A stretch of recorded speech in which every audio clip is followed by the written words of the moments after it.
I'm Ben Meiselas from the MeidasTouch Network. A federal court judge in Washington, D.C., Judge Emmett Sullivan, has just made a ruling that Donald Trump is not entitled to absolute immunity for his conduct during the time he was president, where he engaged in voter intimidation and voter interference in the state of Michigan and ostensibly elsewhere in connection with the 2020 election. Although the lawsuit in question was filed before the January 6th insurrection by a group in the state of Michigan called the Michigan Welfare Rights Organization. It was also brought by the NAACP, asserting various causes of action, including a cause of action under Section 11B of the Voting Rights Act for an injunction compelling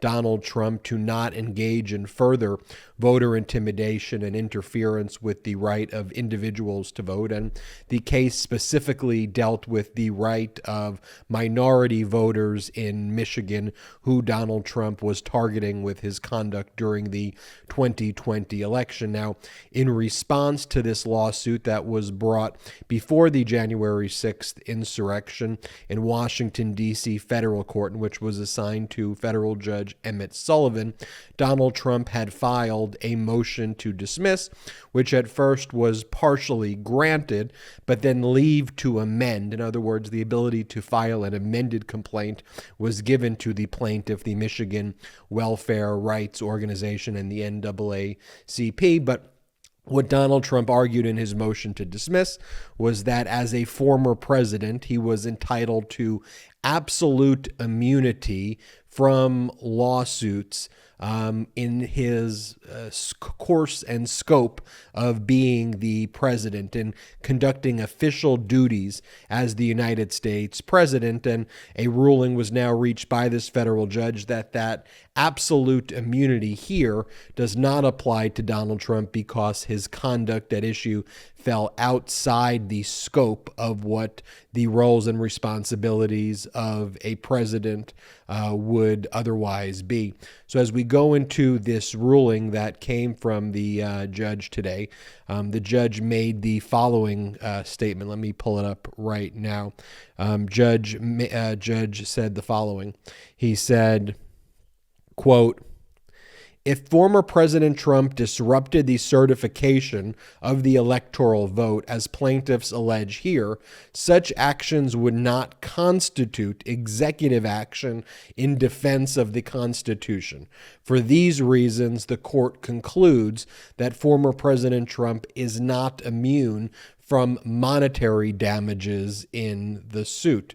And Sullivan also went on to say, quote, "President Trump continues to spread false claims about the 2020 elections and continues to attempt to pressure officials into nullifying the election results.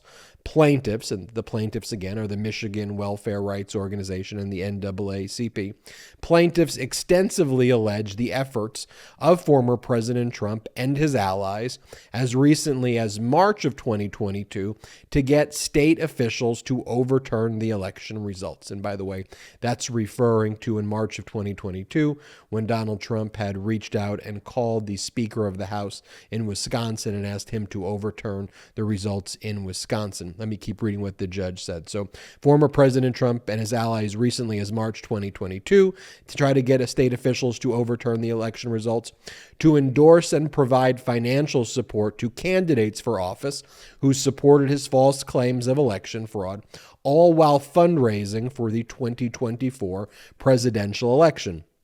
These allegations are perhaps the opposite of what the Trump defendants term a vague suggestion or of fear or intimidation. And so as a result, Judge Sullivan gave the plaintiffs leave to amend because he found that their ability to amend would not be futile, and thus the Michigan Welfare Rights Organization will file its second amended complaint. And based on what the court said, Donald Trump's ability to get the case dismissed will also likely fail. This isn't the motion to dismiss that was filed. It's whether leave to amend could be granted to the plaintiff, but given the court's order, it is highly improbable, if not impossible, that Donald Trump would get the case dismissed on the basis of asserting absolute immunity. Now, you may recall that there were other cases where federal judges, specifically in Washington, D.C. federal court, found that Trump's claim of absolute immunity relating to the 2020 election could not be asserted in that context. And all of those cases that were filed by the Capitol Police officers and members of Congress who filed these civil lawsuits against Donald Trump, they were assigned to Judge Emmett, another federal judge in Washington, D.C., and Donald Trump made the argument there. But those cases related to the January 6th insurrection itself and the injuries caused to Capitol Police officers, as well as members of Congress who brought the lawsuit in connection with the January 6th insurrection. Donald Trump asserted that he was entitled to absolute immunity there. And Emmett, in making that ruling that Donald Trump was not entitled to absolute immunity, looked at the history of Supreme Court precedent as it relates to absolute immunity. And the two main cases that deal with it is one is Nixon versus Fitzgerald, which was a 1982 United States Supreme Court case. And that case it was filed after President Nixon had left office, but that case involved Nixon. It was alleged that Nixon engaged in a wrongful termination of an employee who worked in the executive branch after this individual was a whistleblower before a congressional committee on issues relating to Defense Department spending. And the employee said that the wrongful termination in retaliation for being a whistleblower constitutes a civil claim. And in other contexts outside of suing the president, that would likely be the case. You can't sue, you can't retaliate against someone for engaging in their free speech rights to call out your unlawful conduct and then expect to be immune from lawsuits in any other context. But there, the Supreme Court held in 1982 that as a result of the president's official duties, even in the outer edges of those official duties, if the president, for example, engages in a wrongful termination, it still would function technically as their official duties. Hiring and firing are traditional duties of the presidency. And given the awesome responsibilities and powers of the presidency, Nixon was found to be immune from the wrongful termination lawsuit there. And then the other big case is Clinton versus Jones, and that's a 1997 case where Clinton was sued for conduct that predated the presidency. It occurred many years before, or some years before, when Clinton was the governor of Arkansas. And there the court said, well, that clearly is outside of any immunity because Clinton wasn't president at the time that the underlying conduct at issue took place. So those are the two spectrums of whether a president would be entitled to absolute immunity or not be entitled to absolute immunity. And Judge Emmett conducted analysis there, similar to the analysis that Judge Emmett Sullivan did here. And what Donald Trump was arguing in that case was that he was, on January 6th, engaged in conduct to faithfully execute the laws of the United States Constitution, which is part of his roles and responsibilities as a president. And Judge Emmett, the federal judge, was not buying that at all and said that was the opposite of faithfully executing the laws of the United States president. Not only that, but you were engaged in like campaign conduct that had nothing to do with your role as the president. In fact, it had to deal with you as candidate Trump trying to overthrow the transition of power to Biden as the president. So no, you're not entitled to official duties immunity, the absolute immunity of the presidency there. And so that conduct related to the actual January 6th insurrection. And now here in this order by Judge Emmett Sullivan, it relates to the conduct by Donald Trump to engage in interference with the right of people to vote and voter intimidation that predated the January 6th insurrection. But what Judge Emmett Sullivan also held is that it would not be futile for these claims to be brought. Trump is not entitled to absolute immunity, and that the claims now being asserted that there is a real prospect that Donald Trump could engage in this conduct again. So it's, normally in a situation like this, after the election would be over, the lawsuit would normally be dismissed for like mootness, right? It's moot. The election's over, the person lost, game over. But this is such a unique situation that Trump is still engaged in election interference today. He is still engaged in voter intimidation. And so the court said that it would not be futile for an amended complaint for monetary damages and an injunction against Donald Trump to be filed by the Michigan Welfare Rights Organization and the NAACP, because Donald Trump is still basically targeting them. This is still going on. It's going on for the 2022 midterms. It's going to go on for the 2024. Trump is still engaged in this conduct such that an injunctive relief, an injunction would be necessary in this situation to stop Trump from further engaging in this conduct.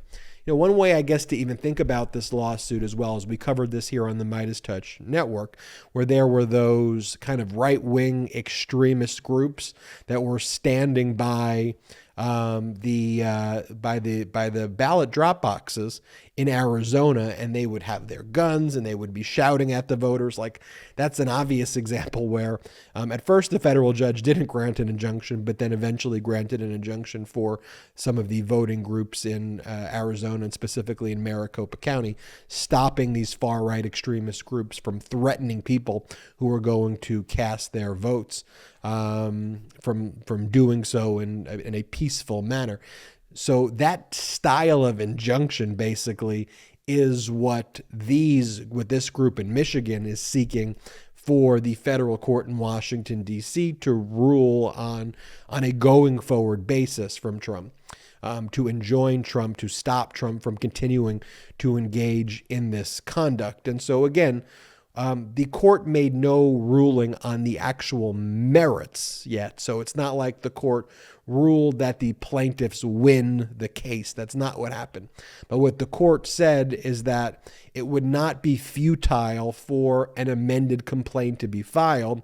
The court is allowing a second amended complaint to be filed with these allegations. And based on the court's ruling here, it would be unlikely the court would grant another motion to dismiss filed by Trump. So what that means is the case would then proceed through discovery and proceed through trial, where the end outcome could be an injunction against Donald Trump to have him stop voter intimidation and election interference, as well as monetary damages. And so Trump is not able to get that case dismissed. Now, one note about those other cases I mentioned before, Judge Emmett Meiselas, the other federal judge who ruled that Trump was not entitled to absolute immunity relating to the January 6th insurrection conduct.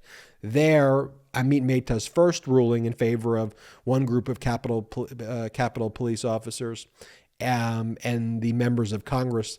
The first ruling was on February 18th, 2022, and then another group of Capitol Police officers who filed their case. Emmett Meiselas made another order on August 2nd of 2022.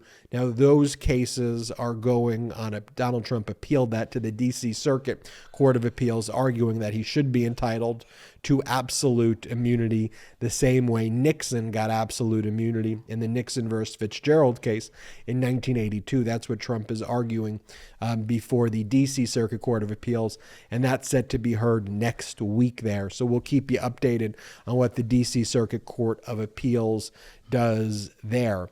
If you want to know what I think is going to happen, I think the D.C. Circuit Court of Appeals is going to deny Donald Trump's appeal. And I think they're going to find, similar to what Judge Emmett Mehta ruled, that the conduct at issue, literally to overthrow a free and fair election in the context of Donald Trump, the candidate, clearly falls outside the scope of a president's official duties, such that Donald Trump is not entitled to the same type of absolute immunity that Nixon got when Nixon's act, while egregious, was still a type of act that a president could do, which is hiring and firing. And only in the unique circumstance of a president would someone get absolute immunity like that. So that's the recap of this court order by Judge Emmett Sullivan. Something just to note about Emmett Sullivan: he was appointed by Clinton to the federal bench, but he was appointed to the D.C. Court of Appeals, which is the highest court in Washington, D.C., in the district court proceedings, kind of like their state court level, but in the district, their court level, by George H.W. Bush.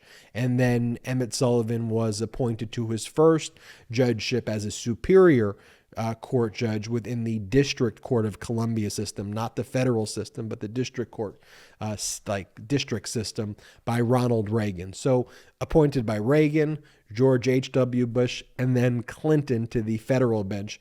Judge Emmett Mehta was appointed by Obama to the federal bench. Judge Emmett Mehta also is the same judge who's presiding over the Oath Keepers seditious conspiracy case. So we'll keep you posted with more of this on the MeidasTouch Network. Hit the subscribe button right now. We're on our way to 1 million subscribers thanks to your support. Also, consider becoming a patron of the MeidasTouch Network by going to patreon.com/MeidasTouch, patreon.com/MeidasTouch. There's lots of exclusive content you can only get there, but most importantly, help grow this independent media platform, since we're not funded by any outside investors at all. And in addition, check out our new true crime podcast, Thriller. It's called American Psyop. You spell Psyop, Psyop. It's one of the top true crime thrillers on all of the Apple charts right now. It's about the son of General Wesley Clark, Wes Clark Jr., who finds himself surrounded by psychological operations from mercenary groups and cults and foreign influence to try to influence American policy based on his proximity to power. His dad was the former commander of NATO, and it's a mind-bending thriller that you'll enjoy, and it's already on the top of the Apple chart. It's called American Psyop. I'm Ben Meiselas from the MeidasTouch Network. Thank you so much. MeidasTouch is unapologetically pro-democracy, and look, we know you are too. So please make sure you check out our best-selling shirt and our best-selling gear, the unapologetically pro-democracy gear. And hey, while you're at it, make sure you check out my favorite shirt and one of our most famous designs, "It wasn't rigged, you're just a loser," at store.meidastouch.com. That's store.meidastouch.com.